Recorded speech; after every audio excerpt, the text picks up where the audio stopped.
보시죠. 예수님은 그리스도이십니다. 예수님은 하나님의 아들이십니다. 우리가 이렇게 고백하는 것처럼 베드로가 바른 신앙 고백을 했습니다.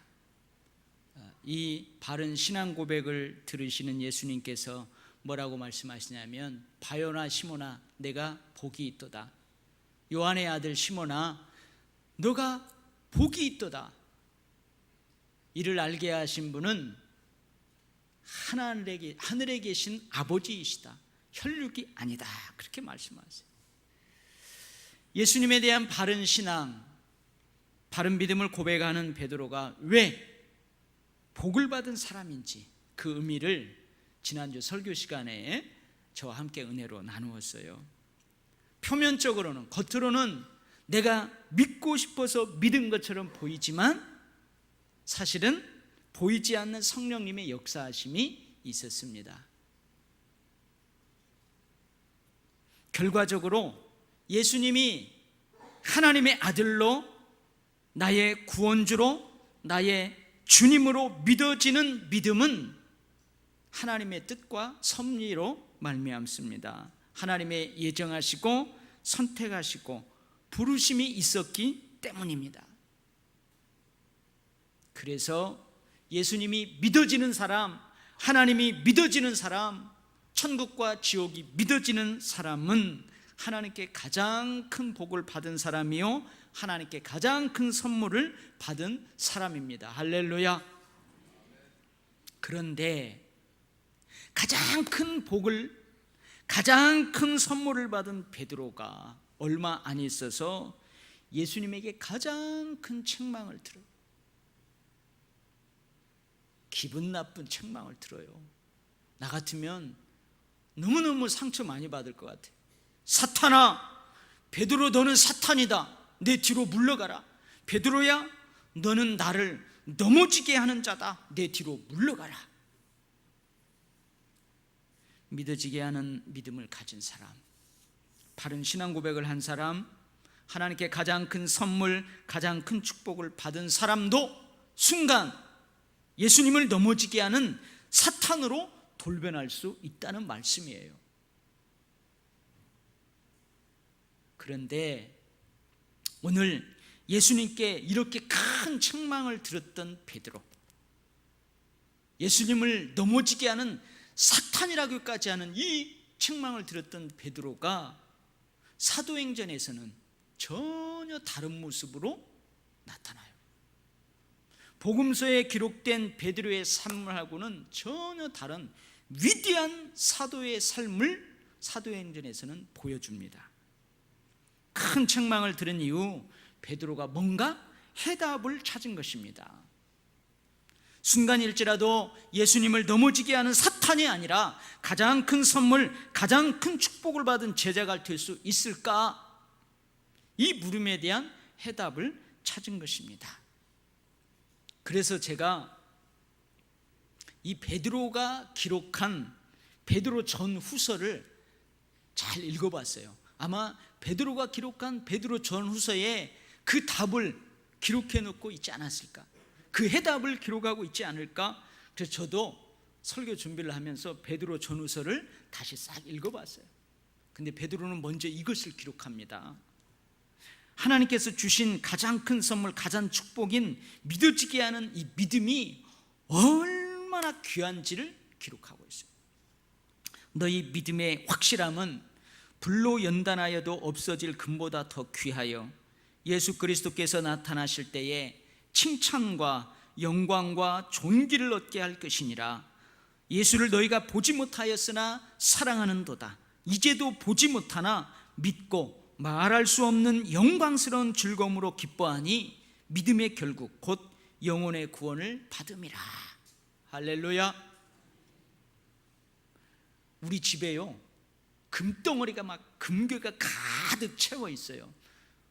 그래서 여러분 오늘 예배에 나온 사람 한 사람들한테 여러분 이 금괴를 하나씩 다 주고 싶어요. 얼마나 좋아요. 큰 부자죠. 근데 이 금보다도 더 귀한 것이 바로 믿어지는 믿음이래요. 믿음. 이 믿음으로 우리가 하나님으로부터 칭찬과 영광과 존귀를 얻게 될 것이래. 예수를 보지 못했지만 사랑해요. 이 믿음으로. 그리고 말할 수 없는 영광스러운 즐거움으로 늘 기뻐해요. 결국 영혼의 구원을 이 믿음을 통해서 받아요. 이 믿음이 얼마나 귀해요. 할렐루야. 그런데요, 이 귀한 믿음에 여러 가지 시험이 있고 여러 가지 유혹이 있다는 것 또한 기록하고 있습니다. 거짓 선생들, 이단의 유혹이 있습니다. 자신들의 이득을 위한 탐심으로 교묘하게 지어낸 말로 유혹합니다. 큰 힘과 능력을 가지고 유혹합니다. 하나님의 말씀에 기초한 믿음, 믿어지게 하는 믿음을 조롱하면서 유혹합니다. 그러면서 베드로는 이 가장 큰 선물, 가장 큰 축복을 받은 믿음의 사람들이 여러 가지 시험과 여러 가지 유혹을 어떻게 이겨낼 수 있을까 또한 권면합니다. 잘 들어보세요. 너희는 정신을 차리고 근신하여 기도하라. 근신하라, 깨어라. 너희 대적 마귀가 우는 사자같이 두루다니며 삼킬 자를 찾는다. 여러분 졸지 마세요. 오늘 또 사탄이 조는 사람 삼키려고 한다. 너희는 믿음을 굳게 하여 그를 대적하라. 너희 마음의 허리를 동이고 허리띠를 쫙 동이고 근신하라. 사람의 정욕을 따르지 않고 하나님의 뜻을 따라 육체의 남은 때를 살도록 육체의 정욕을 제어하라. 오늘 말씀을 한 거예요. 하나님의 일을 생각하지 아니하고 도리어 사람의 일을 생각하는도다. 그 말씀이 너희가 더욱 힘써 열매 없는 자가 되지 않게 하라. 너희 부르심과 택하심을 굳게 하라. 이렇게 권면하고 있어요. 근데 사도 바울도 비슷한 권면을 합니다. 미혹에 이끌려 너희가 굳센 데서 떨어질까 삼가라. 내 몸을 쳐서 복종하게 하라. 전신갑주를 입고 무시로 기도하라. 믿음의 선한 싸움을 싸우라. 깨어 믿음에 굳게 서서 남자답게 강건하라. 너희는 믿음에 있는가? 너희 자신을 시험하고 날마다 너희 믿음을 확증하라. 그렇게 권면하고 있어요. 사랑하는 우리 도율교회 성도 여러분, 우리가 믿어지는 믿음을 소유하고 있다고 해서 항상 안전지대에만 있는 것은 결코 아닙니다. 우리가 바른 신앙 고백, 바른 믿음을 가지고 있다는 이유만으로 우리에게는 여러 가지 유혹과 시험이 전혀 없는 것이 결코 아닙니다. 우리가 하나님께 가장 큰 선물, 가장 큰 축복을 받은 사람이라고 해서 항상 무풍지대에만 있을 수 있는 것이 결코 아닙니다. 우리에게도 여전히 여러 가지 유혹과 시험이 있어요. 그리고 우리는 여전히 바른 믿음으로, 바른 신앙 고백으로 그것과 맞서 선한 싸움을 싸워야 합니다. 예수님을 넘어지게 하는 사탄이 아니라 가장 큰 선물, 가장 큰 축복을 받은 제자가 되기 위해 베드로에게 필요했던 것은 살아내기였습니다. 여러 가지 시험과 유혹 속에서 믿어지는 믿음으로 살아내기, 바른 신앙 고백으로 살아내기, 이것이 필요했습니다. 오늘 본문에 보면 예수님께서 베드로를 복 있는 자라고 칭찬하시는 때하고 예수님이 베드로에게 사탄아 내 뒤로 물러가라 꾸지람하는 때의 시간의 간격은 얼마 되지 않아요. 근데 그 짧은 기간에도 사탄은 베드로에게 유혹하고 베드로에게 시험을 주었어요. 첫 번째는요, 예수님을 나의 틀에 맞추려는 유혹입니다. 나의 기대, 나의 목표, 나의 뜻, 나의 행동을 하나님의 일, 하나님의 뜻에 맞춰야 하는 것이 정상이에요. 그런데 오히려 하나님의 일, 하나님의 뜻을 사람의 일, 나의 뜻, 나의 소원, 나의 기대에 맞추려고 하는 거예요. 이것이 첫 번째 유혹입니다.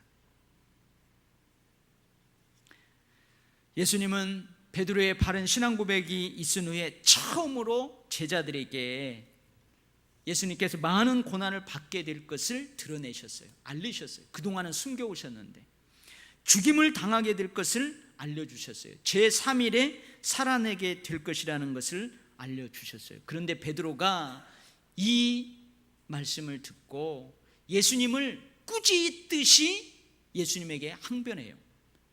주님, 안 됩니다. 주님께 이런 일이 결코 있을 수 없을 뿐만 아니라 결코 이런 일이 일어나지 않도록 제가 할 것입니다.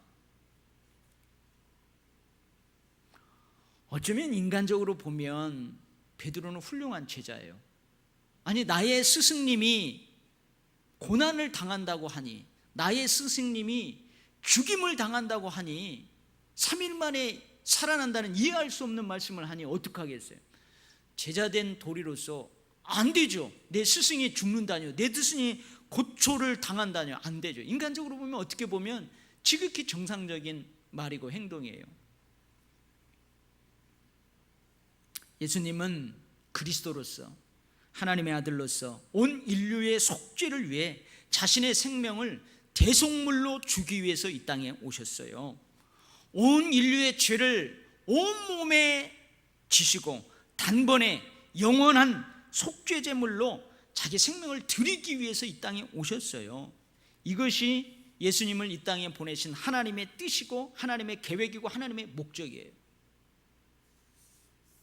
그런데 베드로를 비롯한 제자들은 다른 생각, 다른 목적을 가지고 있었던 거예요. 예수님께서 그렇게 고난당하며 죽는 것이 아닙니다. 애굽의 억압으로부터 백성을 이끄는 모세처럼, 아니, 하나님의 아들이신 예수님께서는 더 큰 능력으로 로마의 압제로부터 백성들을 해방시켜야만 합니다. 다윗 왕처럼, 아니, 메시아이신 예수님께서는 더 큰 권세로 로마의 제국을 몰아내고 백성들에게 평화와 안녕을 가져와야만 합니다. 그런데 죽임이라뇨? 아니, 그런데 그 예수님이 죽다니요? 지금 예수님께서 나의 틀, 나의 소원, 나의 기대, 나의 목적하고 전혀 맞지 않는 말씀을 하고 계시는 거예요. 예수님께서 나의 틀, 나의 소원, 나의 목적, 나의 뜻에 맞추셔야 되는데 전혀 다른 말씀을 하고 계시는 거예요. 여러분, 이것이 시험이고 유혹입니다. 이것이 시험이고 유혹이에요. 과연 예수님께서는 이런 유혹에 대해 뭐라고 말씀하십니까? 누구든지 나를 따라오려거든 자기를 부인하고 나를 따를 것이니라. 아멘. 자기를 부인하고 나를 따를 것이니라. 여러분, 설교를 귀를 쫑긋하고 들어야지, 그러지 않으면 이렇게 이거 들을 수 있어요. 나를 따라오려거든 자기 부인을 대동하고 나를 따를 것이니라. 이렇게 받아들일 수 있어요. 자기를 부인한,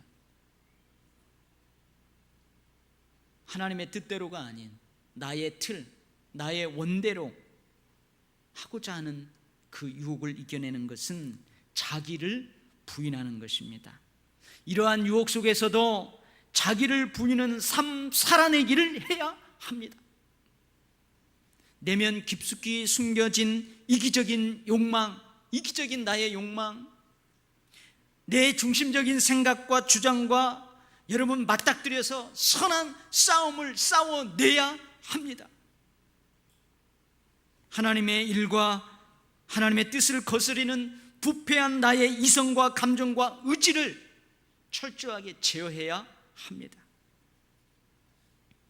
자기를 부인하는 삶 살아내기에서 실패한다면 베드로와 같은 가장 큰 선물을 받고 복을 받은 사람도 가장 가까이에서 예수님을 방해하는 자가 될 수 있습니다. 가장 가까이서 예수님의 발을 걸어 넘어뜨리게 하는 자가 될 수 있습니다. 한번 생각을 해보세요. 여기에서 베드로를 호되게 꾸짖지 아니하면 앞으로 예수님이 살아가는 동안, 앞으로 예수님이 공생애를 살아가는 동안 사사건건 베드로의 뜻하고 맞지 않으면 예수님하고 다투요? 또 예수님은 그때마다 사탄아 내 뒤로 물러가라 그럴 거예요. 사람의 일, 즉 나의 기대와 소원, 이것이 있어요. 이것이 없는 사람이 어디 있어요? 그럼 사람이 아니에요. 다 있어요. 그리고 하나님의 일, 하나님의 뜻과 하나님의 소원이 있어요. 이 두 가지가 동일선상에서 충돌할 때 바른 신앙 고백을 한 사람, 바른 믿음을 가지고 사는 사람은 어떻게 해야 할까요? 자기를 부인하는 삶 살아내기로 이런 유혹을 이겨내야 될 줄 믿습니다. 아멘. 두 번째는요, 고난의 시험이에요. 고난의 시험. 아니, 예수님께서 사람 낚는 업으로 부르실 때 전부 버리고 따라 나섰어요. 아니, 그런데 고난이라니요? 다 버리고 따랐다니까요. 예수님 질병으로 고통받는 자를 고쳐주셨잖아요. 예수님 사회적으로 소외받는 자들, 죄인 취급당하는 자들의 고난과 고통을 해결해 주셨잖아요.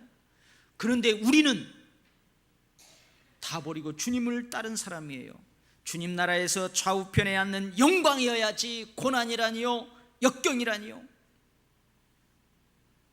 바른 신앙 고백으로 믿어지는 믿음을 소유한 축복의 사람이잖아요. 우리는 하나님의 사람이잖아요. 우리는 예수님의 사람이잖아요. 우리는. 그런데 멸시라니요, 모욕이라니요, 그런데 풍랑이라니요, 고난이라니요. 베드로는 많은 고난을 받는다는 것을 받아들일 수가 없습니다. 그래서 실제로 어떻게 했어요? 이런 복음서를 계속 읽어보면 베드로를 비롯한 모든 제자들이 고난의 현장에서 다 도망가요.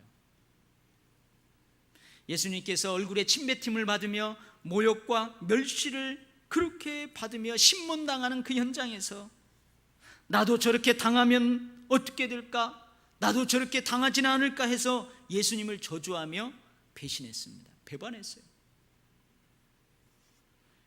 예수님께서 가장 고통스럽게 죽어가는 그 십자가의 현장, 고난의 현장에서 제자들 다 도망갔어요. 그런데 우리도 마찬가지입니다. 주님, 나 예배자예요. 주님, 내가 주님을 사랑하고 주님도 나를 사랑하시잖아요. 주님, 저의 충성과 헌신과 봉사를 잘 아시잖아요. 그런데 왜 나에게 이런 고난입니까? 왜 나에게 이런 아픔입니까? 그렇잖아요. 내가 목사 되고 싶어서 표면적으로는 됐지만 하나님의 뜻과 섭리가 있어서 목사가 된 거잖아요. 하나님이 일을 맡겼잖아요. 그러면은 형통하게 해야죠. 목회 잘 되게 하고 교회도 부흥하게 해야죠. 근데 왜 고난이 있어요?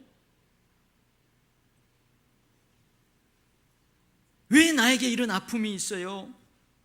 도저히 이해할 수 없고 받아들이기 힘든 고난과 고통과 역경이 닥쳐요. 여러분도 마찬가지예요. 이것이 바른 신앙 고백을 한 나에게 큰 시험입니다. 큰 시험거리예요. 이것이 믿어지게 하시는 믿음을 소유한 나에게 큰 유혹입니다. 유혹. 과연 예수님께서는 이런 유혹에 대해 뭐라 말씀하십니까? 누구든지 나를 따라오려거든 자기 십자가를 지고 나를 따를 것이니라. 이런 큰 시험과 유혹을 이겨내는 것은 자기 십자가를 지는 것입니다. 이런 큰 시험과 유혹 속에서도 십자가를 지는 삶 살아내기를 해야 합니다. 우리 장로님들이 가끔 저에게 힘을 북돋아주는 말씀을 하시는 때가 있어요. 막 제가 힘들어하고 그러면은 뭐라고 하냐면, 목사님은 목사님이기 때문에 그거 져야 되는 십자가가 그거예요. 그 맞는 말이에요. 맞는 말씀이에요. 여러분, 목사이기 때문에 나이가 지어야만 되는 그 십자가가 있어요. 나이기 때문에 내가 지어야 되는 십자가가 있단 말이에요. 여러분들 마찬가지. 내가 한 가정에 엄마이기 때문에 져야 되는 십자가가 있어요. 내가 한 가정의 아빠이기 때문에 져야만 되는 아빠의 십자가가 있단 말이에요. 이게 자기 십자가예요. 자기 십자가. 이 자기 십자가를 지는 삶 살아내기를 해야 이해할 수 없는, 도저히 받아들이기 힘든 고난 앞에서도, 그 큰 시험과 유혹 속에서도 이겨낼 수 있어요. 예수님이니까 예수님이 져야만 되는 그 십자가가 있어요. 온 인류의 죄를 대속하기 위해서 자기 생명을 대속물로 드리기 위해서 이 땅에 오신 예수님이기 때문에 저 십자가를 져야만 돼요. 그게 예수님의 십자가예요. 예수님께서 하나님을 찬미하며 기꺼이 주님의 십자가를 지셨던 것처럼 우리들도 기꺼이 나의 십자가를 져야 합니다. 나의 십자가를 지고 기꺼이 고난과 고통과 역경과 맞서는 그 삶을 살아내야만 합니다. 할렐루야. 세 번째는요, 근시안적인 손익계산서예요. 당장 눈앞에 있는 손익계산서예요. 사탄은 당장 눈앞에 있는 손익계산서를 나에게 디밀면서 유혹해요. 당장 손해보지 말라고 유혹합니다. 지금 내가 누리고 있는 축복, 지금 내가 가지고 있는 많은 것들을 잃어버리면서까지 그렇게 신앙생활 하지 말라고 유혹합니다.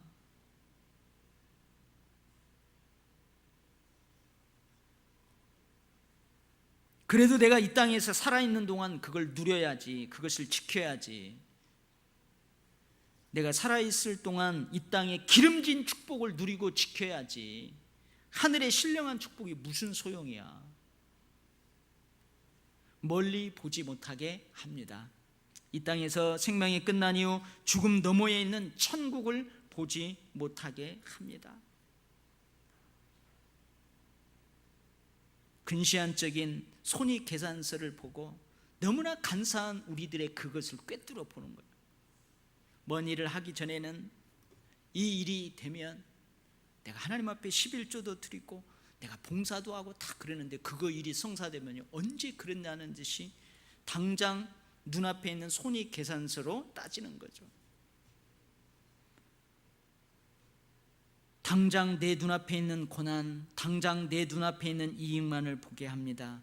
땅만 보게 합니다. 하늘을 보지 못하게 합니다.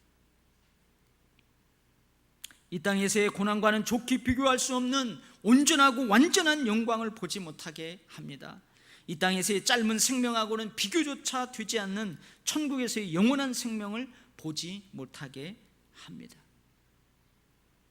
근시안적인 손해계산서를 사탄이 들이밀면서 우리를 시험하는 거예요. 과연 예수님께서는 이런 유혹에 대하여 뭐라 말씀하십니까? 사람이 만일 온 천하를 얻고도 제 목숨을 잃으면 무엇이 유익하리요? 사람이 무엇을 주고 제 목숨과 바꾸겠느냐? 인자가 아버지의 영광으로 그 천사들과 함께 오리니 그때에 각 사람이 행한 대로 갚으리라. 아멘. 이 땅의 근시안적인 손해계산서 앞에서 그 유혹을 이겨내는 것은 천국 수표예요. 천국 계산서예요. 이 땅에서의 근시안적인 손익을 계산해 보며 이 땅에서는 지킬 수 있을는지 몰라요. 온 천하를 얻을 수 있을는지는 몰라요. 그러나 이 땅에서 지킬 수 있는 것, 이 땅에서 얻을 수 있는 것은 그것이 많든 적든, 그것이 귀하든 하찮든 결국은 다 썩어져요. 다 가져갈 수 없어요. 다 내려놓고 가요. 물론 이렇게 이야기하는 사람도, 목사님 그래도 우리 자식들이 갔잖아요. 그 자식은요, 그 자식은요, 그 자식은요. 결국은 다 영원히 지켜낼 수 없어요. 영원한 생명을 포기하고 일시적인 생명을 얻는 것은 여러분 미련한 거예요.